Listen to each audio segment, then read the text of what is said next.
সম্মানিত উপস্থিতি, আজ মুসলমান ধ্বংসের দ্বার প্রান্তে। কারণ আমরা আজ মুসলমানরা বিভিন্ন দলে বিভক্ত হয়ে পড়েছি, যা আল্লাহ পাক নিষেধ করেছেন এবং রাসূল করিম সাল্লাল্লাহু আলাইহি ওয়াসাল্লাম আমাদেরকে নিষেধ করেছেন। আল্লাহ রাব্বুল আলামিন সূরাতুল আলে ইমরানের 103 নম্বর আয়াতে কারিমার মধ্যে ইরশাদ করেছেন, ওয়াতাসিমু বিহাবলিল্লাহি জামিআন ওয়া লা তাফাররাকু। হে আমার বান্দাগণ, তোমরা আল্লাহর রশিকে, আল্লাহর কোরআনকে মজবুতভাবে একত্রিতভাবে ধরো, ওয়া লা তাফাররাকু, তোমরা বিভিন্ন দলে বিভক্ত হয়ো না।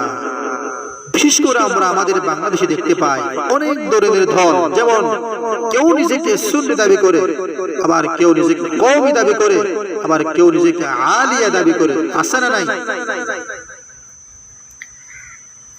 আমাদের ভিতরে এতগুলি দল হওয়ার কারণে আমরা এক মুসলিম অন্য মুসলিমকে ভালোবাসতে পারি না।